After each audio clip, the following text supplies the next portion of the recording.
Bismillahirrahmanirrahim. Alhamdulillahilladzi hadana lihadza wa ma kunna linahtadiya laula an hadanallah. Wa asyhadu an la ilaha illallah wahdahu la syarika lah. Wa asyhadu anna sayyidana Muhammadan abduhu wa rasuluhu la nabiyya ba'dah. Allahumma salli wa sallim wa barik ala sayyidina wa maulana Muhammad wa ala alihi wa sahbihi wa man tabi'a rushdah wa la hawla wa la quwwata illa billah. Rabbi shrah li sadri wa yassir li amri wahlul 'uqdatam min lisani yafqahu qawli, amma ba'du. Para ibu-ibu anggota pengajian Majelis Ta'lim An-Nisa RT 2 RW 12, mari bersama-sama untuk mengawali pertemuan kita pada malam hari ini. Kita ucapkan alhamdulillahirabbil alamin atas segala limpahan nikmat yang telah dilimpahkan kepada diri kita semua, sehingga pada kesempatan malam hari ini kita bersama-sama bisa melaksanakan rutinitas kita bersama, yakni pertemuan pengajian 1 bulan 1 kali, dengan harapan semoga niatan kita dari rumah kita masing-masing akan tercatat sebagai amal soleh oleh Allah Subhanahu wa ta'ala. Amin ya rabbal alamin. Kedua kalinya sholawat beserta salam semoga tetap tercurah limpahkan kepada junjungan kita Nabi besar Muhammad sallallahu alaihi wasallam yang telah memberikan beberapa uswatun hasanah kepada diri kita semua, sehingga dengan uswah-uswah tersebut kita semua bisa mengikuti apa yang telah dilakukan oleh Rasulullah, dan semoga kita semua kelak akan mendapatkan syafaat dari Rasulullah. Amin ya rabbal alamin. Para ibu yang saya hormati, kita bertemu dalam majelis yang demikian ini adalah merupakan suatu hal yang patut dan pantas untuk kita syukuri bersama. Sebab tidak semudah itu, gak segampang itu kita bisa berkumpul untuk menghadiri sebuah majelis taklim. Kadang wis diniatkan, oh ya malam ini mau majelis taklim, nemu boy alangan. Sing kadang bodo tamoy, kadang ada kegiatan ini, kadang ada kesibukan itu dan lain sebagainya. Alhamdulillah saya diberi kesempatan oleh Allah, jenengan juga diberikan kesempatan oleh Allah, sehingga pada malam hari ini kita bersama-sama bisa berkumpul dalam majelis yang barokah ini dalam rangka untuk melaksanakan rutinitas kita bersama, yakni pengajian 1 bulan 1 kali. Para ibu yang saya hormati, kenapa yang kayak demikian ini harus kita syukuri? Karena kalau kita nggak syukur, maka sesuai dengan apa yang dijanjikan oleh Allah, la in syakartum la azidannakum wa la in kafartum inna azabi lasyadid. Kalau sampean mau mensyukuri nikmat Allah, termasuk kita bisa kumpul ngaji, ini nikmat besar loh Bu. Sering saya sampaikan di majelis taklim, jenengan berangkat dari rumah, semuanya makhluk memintakan ampunan kepada kita semuanya, baik yang di langit, di darat maupun yang ada di lautan, semuanya mengistighfarkan kepada diri kita semua. Ini adalah sebuah keberuntungan bagi kita semua, sehingga patut kita harus bersyukur. Sebab apa? Di samping itu dikhawatirkan. Kita kan nggak ketemu, nggak tahu kapan kita ini akan dipanggil menghadap kepada Allah Subhanahu wa ta'ala. Kita nggak tahu sekarang malam tanggal 15 gini, 17 nggih, 15 Agustus nggih. Nggih. Niki kita masih bertemu, nggak tahu nanti apa bulan datang apa masih ketemu lagi, kan nggak ada yang tahu juga. Bu saya sehat Ustadz, apa wong mati kudu loro. Saya masih muda Ustadz, orang mati nggak kudu tua. Kalau memang sudah waktunya pasti akan dipanggil menghadap oleh Allah Subhanahu wa Ta'ala.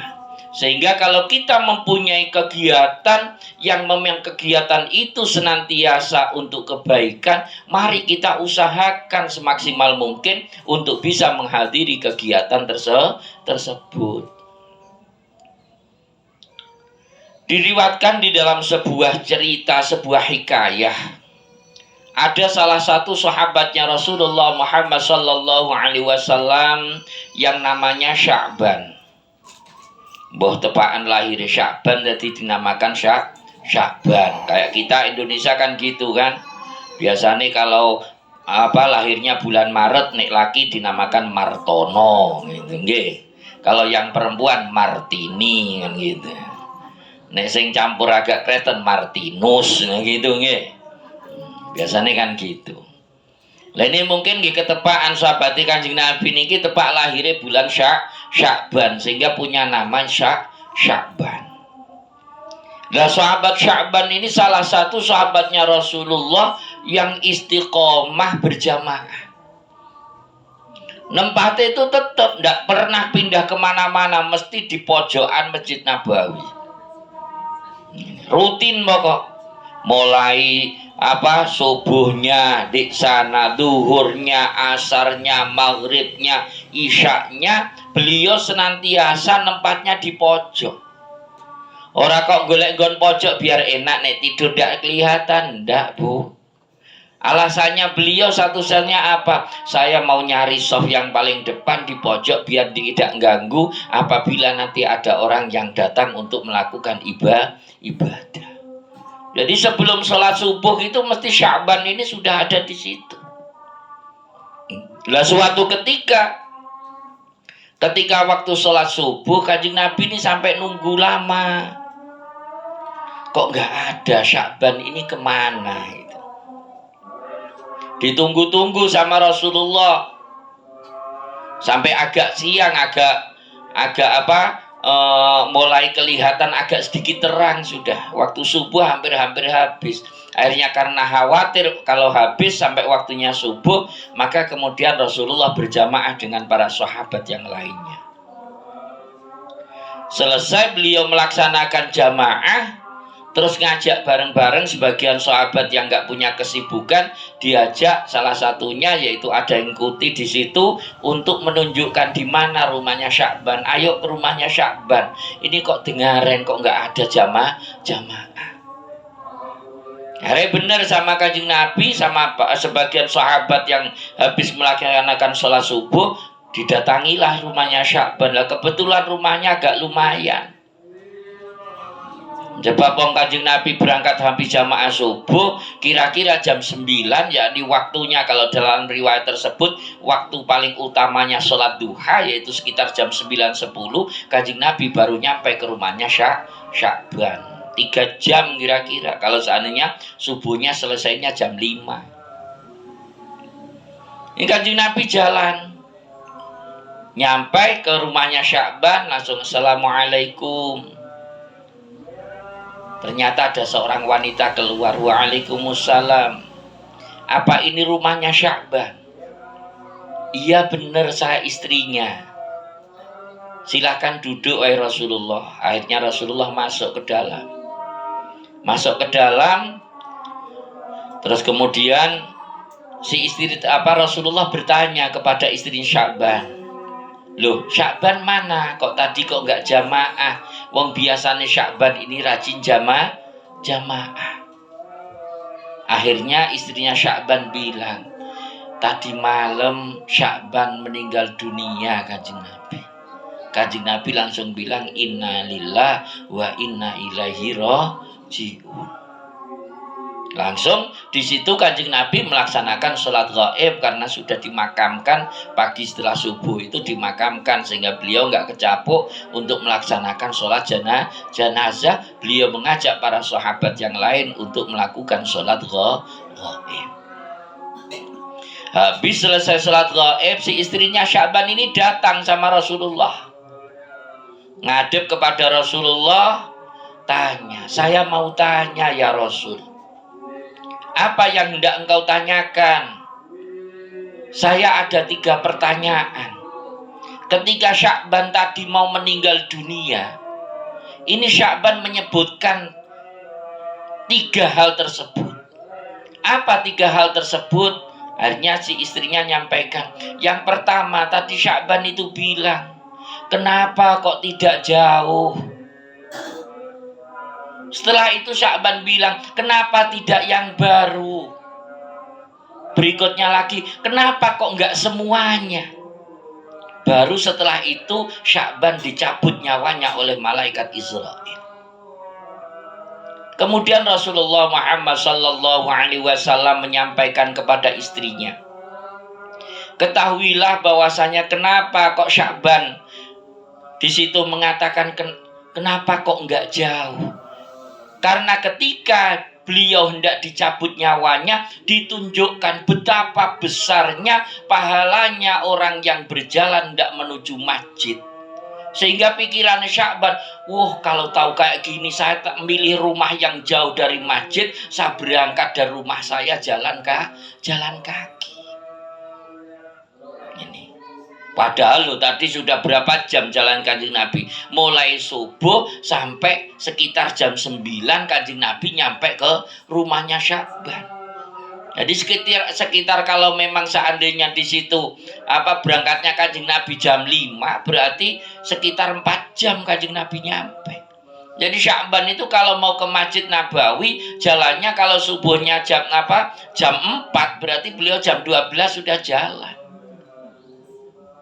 Loh ini ketika beliau mau wafat bilang, kok enggak jauh ya Allah gitu. Sebab tahu keistimewaannya orang yang berjalan di pagi hari menuju ke masjid untuk melaksanakan sholat berjamaah.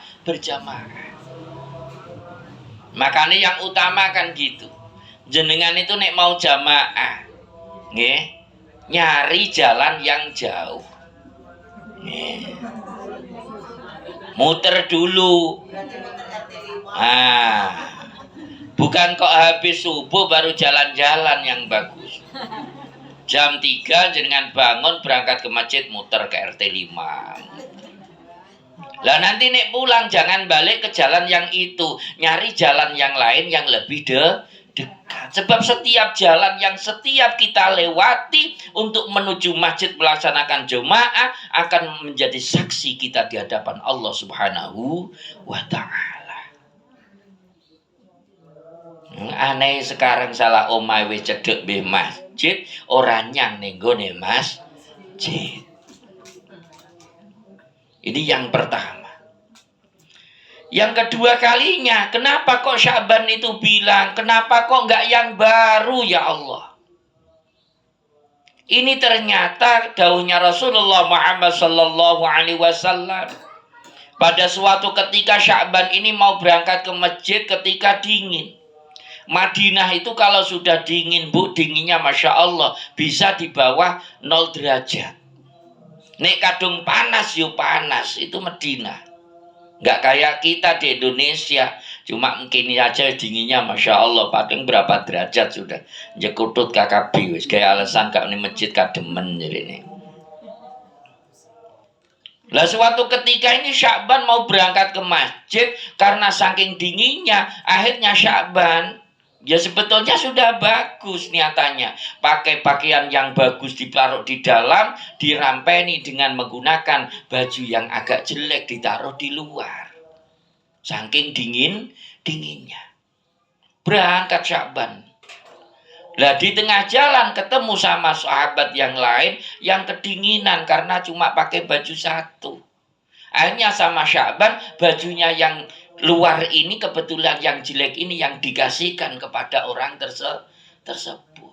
Lah ketika beliau tidak wafat ditunjukkan pahalanya, orang yang memberikan baju tersebut padahal jelek, pahalanya sangat besar. Makanya sampai akhirnya bilang si Sya'ban, "Oh, betapa kok, kenapa kok nggak yang bagus yang saya kasihkan?" Ini Sya'ban merasa iman, kenapa kok dirinya tidak melakukan hal yang lebih bagus ketika Allah memberikan kesempatan kepada dirinya. Kenapa kok nggak yang bagus yang nggak saya kasihkan?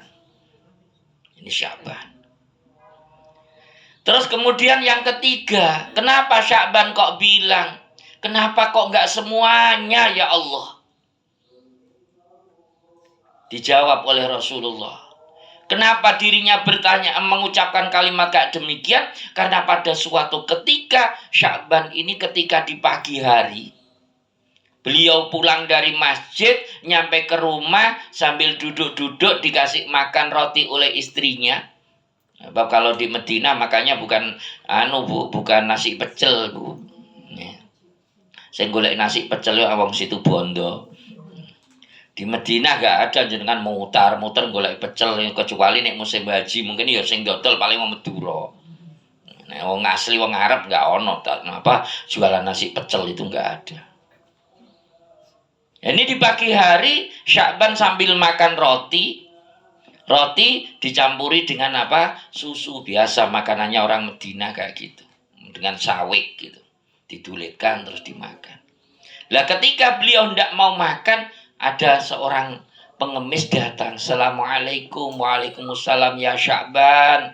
Saya sudah 3 hari tidak makan Sya'ban. Nah kebetulan waktu itu Sya'ban pagi hari juga lapar. Akhirnya diparuh sama Sya'ban. Ya ini dah paruan, sampean separuh, saya separuh. Makanya Sya'ban ketika mau meninggal dunia, dirinya mengatakan, kenapa kok nggak saya kasihkan semuanya? Ini adalah sebuah kejadian yang menjadi sebuah pembelajaran bagi diri kita semua. Bahwasannya ketika kita tidak menggunakan kesempatan yang diberikan oleh Allah Subhanahu wa taala dengan sebaik mungkin, baru nanti ketika kita mau meninggal dunia lah kita akan merasa bersalah kenapa tidak menggunakan kesempatan itu dengan sebaik mungkin.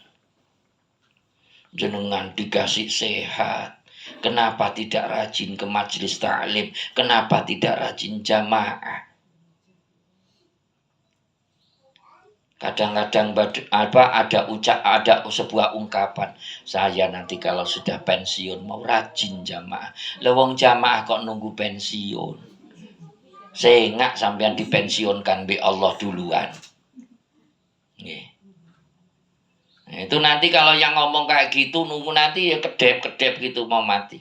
Sebab orang mau meninggal dunia itu ditunjukkan dulu, nanti amal-amalnya itu ditampakkan semuanya. Makanya ketika ditampakkan hal-hal yang kayak demikian, barulah seorang manusia ketika dirinya hendak dicabut nyawanya oleh malaikat Israel, dirinya baru merasa, kenapa saya dulu kok tidak melakukan hal-hal yang baik ketika Allah memberikan kesempatan kepada kita semuanya. Ini sebagaimana apa yang dialami oleh Sya'ban, padahal dirinya sudah melakukan yang baik. Ternyata kebaikan itu masih ada yang lebih baik yang senantiasa diharapkan oleh si Sya'ban. Para ibu yang saya hormati, dari kisah ini semuanya, mari kita mengambil sebuah ibarat, sebuah pembelajaran.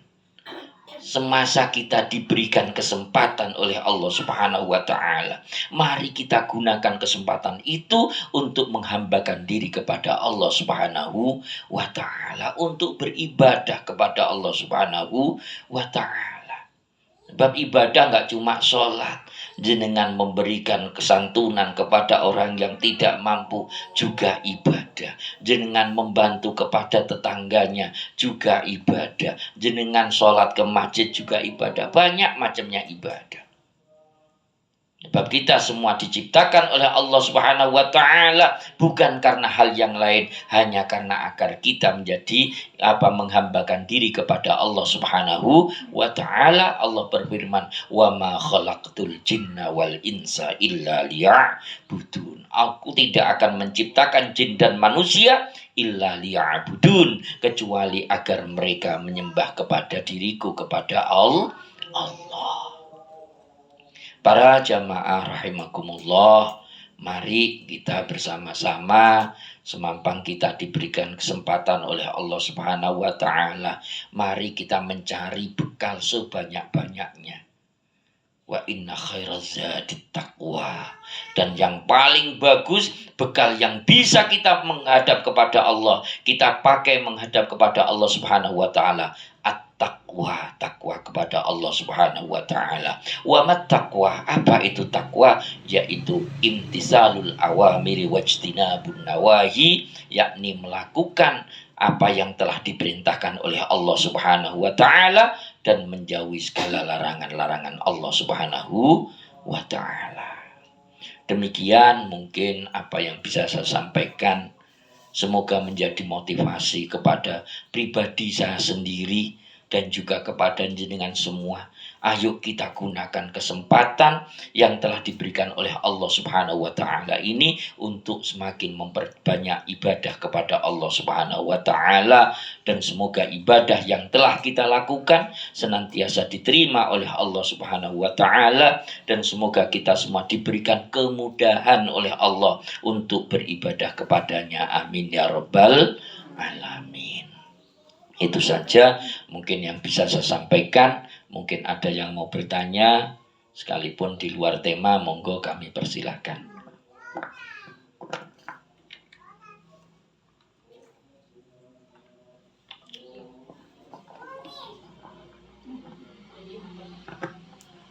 Monggo dipersilahkan.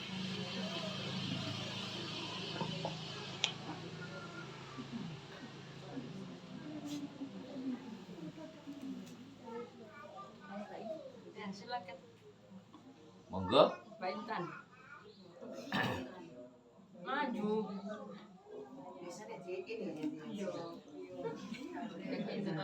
Monggo dimulai dulu. Monggo.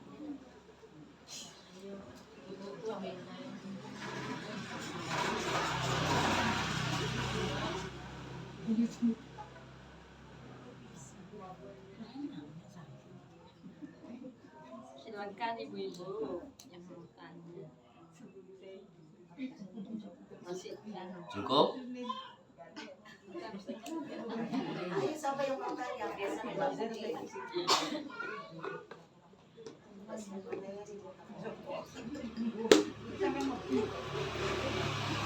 Kayaknya materi ini nakutkan, jadi sudah wanita. Itu eling mati kap. Ya dengan Bapak Ustaz. Kenapa ngomong sih yang bagus-bagus, yang terbaik, jadi bajunya yang bagus-bagus tapi kan nomor berapa? Kadang kita pakai sendiri. Harus dilakukan. Bisi kamanjit udah lama buan malam melen. Kalau saya 2.000. Iya. Gimana? Cukup ge? Cukup saja. Yang penting pokoknya kedepannya yuk semangat. Pokok angger mau pengajian itu kuncinya, mau semangat itu satu. Jangan mau ibadah kuncinya itu satu, biar semangat. Eling innalillah wa inna ilaihi rajiun. Mesti semangat, Bu. Tapi nek jenengan masih angen-angene tulul amal, kita masih punya angen-angen wondak, saya masih insya Allah bulan datang saja saya datang, sekarang libur dulu lah. Kalau sudah kayak gitu ya males dengan berangkat ngaji. Tapi nek barangkali ini ngaji saya yang terakhir lah gitu, insya Allah semangat untuk melakukan ibadah. Baik, kita tutup dengan doa bersama. Bismillahirrahmanirrahim. Alhamdulillah Rabbil Alamin hamdan syakirin hamdan na'imin hamdan yuafi ni'amahu wa yukafi mazidah. Ya Rabbana lakal hamdu kama yanbaghi li jalali wajhikal karim wa 'azimi sultani. Allahumma salli ala nuril anwar wasilil asrar wa tiryaqil aghyar wa miftahi babil yasar sayyidina wa maulana Muhammadin al-Mukhtar wa alil athhar wa ashabil akhyar adada ni'amillahi wa ifdali. Allahumma ya Allah ij'al itama'na hadha itima'an marhuma wa tafarruqana tafarruqan ma'suma. Allahumma ya Allah ij'alna wa dhurriyyatina wa ahlana wa talamidana min ahli al-ilmi wal khair wa la taj'alna wa iyyahum min ahli syarib al-dhair bihaqqi rabbana atina fid dunya hasanah wa fil akhirati hasanah wa qina adzaban nar. Subhana rabbika rabbil izzati amma yasifun wa salamun alal mursalin walhamdulillahi rabbil alamin. Taqabbal du'a bi barakatil Fatihah. Bismillahirrahmanirrahim. Alhamdulillah rabbil alamin arrahmanir rahim maliki